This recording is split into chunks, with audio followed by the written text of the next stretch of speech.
بسم اللہ الرحمن الرحیم۔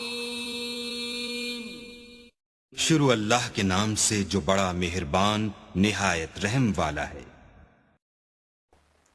تو ابھی ناظرین میں آپ حضرات کے سامنے عید کا طریقہ وہ ذکر کروں گا، تو کہ عید کیسے پڑھنی ہے۔ تو اس کو اچھی طرح سے سمجھ لیں کہ ایک بات تو یہ ہے کہ عید کے اندر اقامت نہیں ہوتی، جیسا کہ عام نماز کے اندر اقامت کہی جاتی ہے، پہلے پھر امام صاحب نماز پڑھاتے ہیں۔ تو عیدین کی نماز میں اقامت نہیں ہوتی، بلکہ ڈائریکٹ آپ نے عید کی نماز شروع کرنی ہے۔ عید کی نماز شروع کرنے سے پہلے جو ہے وہ امام صاحب یا کوئی بھی آدمی جو ہے وہ نیت کرے گا۔ نیت اصل تو یہی ہے کہ دل کے ارادے کا نام ہے، ٹھیک ہے، دل کے پختہ ارادے کو نیت کہتے ہیں۔ لیکن پھر بھی بہرحال عیدین کا تھوڑا سا طریقہ مختلف ہے، تو اس وجہ سے میں ذکر کر دیتا ہوں۔ نیت کیسے کریں گے کہ نیت کرتا ہوں نماز عید الفطر یا عید الاضحیٰ جو بھی آپ پڑھ رہے ہوں گے، تو نیت کرتا ہوں نماز عید الفطر واجب 7 زائد تکبیروں کے، واسطے اللہ تعالیٰ دے، واسطے اللہ تعالیٰ کے منہ طرف قبلہ شریف، پیچھے اس امام کے اللہ اکبر۔ یہ جو آپ نیت کر سکتے ہیں۔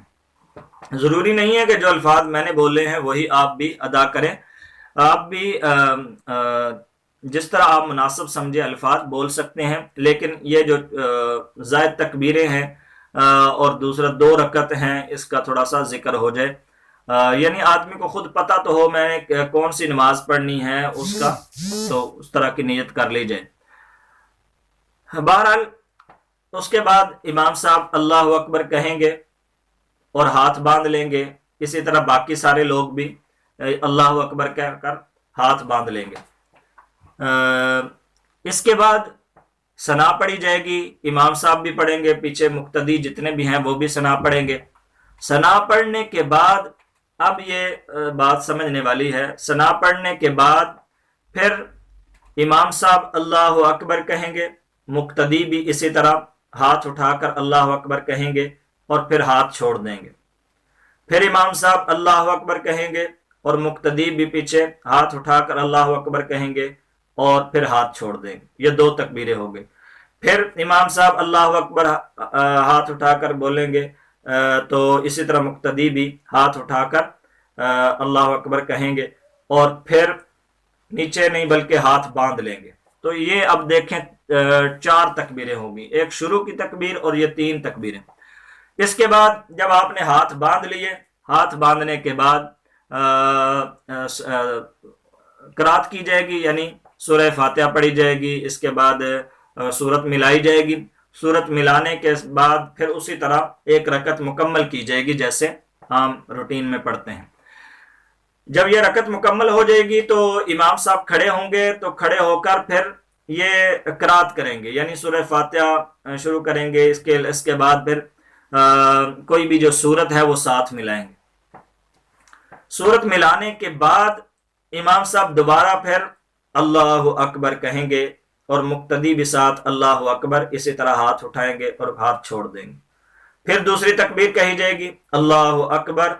اور مقتدی بھی سارے اسی طرح ہاتھ اٹھا کر اللہ اکبر بولیں گے اور پھر ہاتھ نیچے کر لیں گے۔ پھر تیسری دفعہ اللہ اکبر کہیں گے مقتدی بھی اور امام صاحب بھی، اور پھر ہاتھ نیچے کر لیں گے۔ یہ 3 تکبیریں ہو گئیں۔ اب چوتھی تکبیر یہاں پر کہنی ہے، اس میں ہاتھ نہیں اٹھانے، صرف اللہ اکبر کہہ کر آپ نے رکوع میں چلے جانا ہے۔ تو یہ اب رکوع میں چلے جائیں گے، رکوع ہوگا، پھر سجدہ ہوگا، اور اس طرح 2 رکعتیں آپ مکمل کریں گے۔ یہ طریقہ ہے۔ یہ چاہے عید الفطر ہو تب بھی اسی طرح ادا کریں گے، عید الاضحیٰ ہو تب بھی اسی طریقے سے آپ ادا کریں گے نماز۔ 1-2 ضروری باتیں سمجھ لینا چاہیے کہ بعض اوقات ایسا ہوتا ہے کہ کسی آدمی کی یا تو تکبیریں جو زائد ہیں وہ رہ گئی ہیں، یا اس کی کوئی 1 رکعت رہ گئی ہے، یا ایسا ہوتا ہے دونوں رکعت رہ جاتی ہیں، صرف سلام پھیرنے سے پہلے آدمی شامل ہو جاتا ہے، تو اب اس کا کیا، یہ آدمی کیسے عید کی نماز ادا کرے گا، اس کا کیا طریقہ ہے؟ اگر کوئی آدمی اس وقت نماز میں شامل ہوا کہ جب امام صاحب قرات شروع کر چکے تھے، یعنی تینوں تکبیریں وہ کہہ چکے تھے، اب سورہ فاتحہ پڑھ رہے تھے یا سورت پڑھ رہے تھے، یعنی قرات کر رہے تھے، تو یہ آدمی شامل ہوا، تو اب اس کی 3 تکبیریں جو زائد ہیں وہ تو رہ گئی، تو اب اس آدمی کو ایسا کرنا چاہیے جیسے ہی وہ نماز شروع کرے اللہ اکبر کہہ کر، اب وہ جلدی سے 3 تکبیریں جو رہ گئی ہیں وہ ان کو ادا کر لے۔ اور اگر امام صاحب رکوع میں مطلب چلے گئے ہیں، تو اب اس کے لیے ایک تو یہ ہے کہ اگر یہ آدمی سمجھتا ہے کہ میں اللہ اکبر یعنی نماز شروع کروں گا اور 3 تکبیریں کہہ لوں گا امام صاحب سے رکوع میں اٹھنے سے پہلے تو پھر تو یہ جلدی میں 3 تکبیریں کہہ لیں۔ اور اگر یہ سمجھتا ہے کہ اگر میں نے اللہ اکبر کہہ کر 3 تکبیریں کہنا شروع کی تو امام صاحب رکوع سے اٹھ جائیں گے، رکعت مکمل ہو جائے گی، تو اب اس آدمی کو یہاں تکبیریں نہیں کہنی چاہیے، بلکہ وہ اللہ اکبر کہے اور رکوع میں چلا جائے، اور رکوع میں جا کر یہ 3 تکبیریں کہہ لے، تو اس کو یہ 3 تکبیریں اپنی مکمل کرنی چاہیے۔ اور اگر کوئی آدمی ایسا ہے کہ جس کی ایک رکعت رہ جاتی ہے، تو وہ اس کا بالکل آسان طریقہ، جیسے عام نمازوں میں آپ نماز پڑھ رہے ہوں تو کوئی رکعت آپ کی رہ جاتی ہے، تو دوبارہ وہ رکعت سلام پھیریں گے جب امام صاحب، تو وہ اپنی رکعت پوری کر لیں گے، اور وہ جو میں نے طریقہ بتلایا ہے اسی طرح ساری پھر تکبیریں آپ کہتے جائیں گے، اپنی پہلی رکعت پوری کر لیں گے۔ اور اگر کسی کی دونوں رکعت رہ گئی ہیں عید کی، سلام صرف پھیرنا تھا امام نے، تو اور یہ آدمی شامل ہو گیا، تو اب یہ جیسے ہی امام سلام پھیرے گا تو یہ اٹھ کے اپنی دونوں رکعت پوری کر لے گا، تو اب اس طرح اس کی عید کی نماز ادا ہو جائے گی، چاہے وہ عید الفطر کی ہو چاہے عید الاضحیٰ کی نماز ہو، تو اس کو پورا کر لینا چاہیے۔ باقی یہ جو عید الفطر کی نماز ہے اس کی قضا نہیں ہوتی، یہ سمجھ لینا چاہیے کہ تو اس وجہ سے اس کو چاہیے کہ امام کے ساتھ ہی اس کو ادا کیا جائے، تو اس کی قضا نہیں ہوتی بہرحال۔ تو یہ چند ضروری مسائل تھے جو میں نے آپ حضرات کے سامنے ذکر کر دیے۔ اب یہ عیدین کا جو خطبہ، ایک بات رہ گئی، عیدین کا جو خطبہ ہوتا ہے، جمعے کا خطبہ تو وہ شرط ہوتا ہے، اگر جمعے کا خطبہ نہیں ہوگا تو وہ آپ کا جمعہ ٹھیک نہیں ہوگا،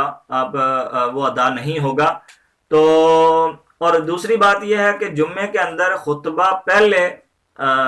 پڑھا جاتا ہے نماز سے، اور عیدین میں ایسا ہوتا ہے کہ نماز 2 رکعت ادا کرنے کے بعد پھر 2 خطبے پڑھے جاتے ہیں۔ تو خطبے جو ہیں وہ میں علیحدہ سے اس کی چھوٹی سی وہ چونکہ کوشش کروں گا کہ وہ آپ حضرات کے سامنے پڑھ کے بتاؤں، تاکہ اس سے الفاظ کی ادائیگی بھی اچھے طریقے سے ہو جائے گی، تاکہ اگر کوئی ایسا آدمی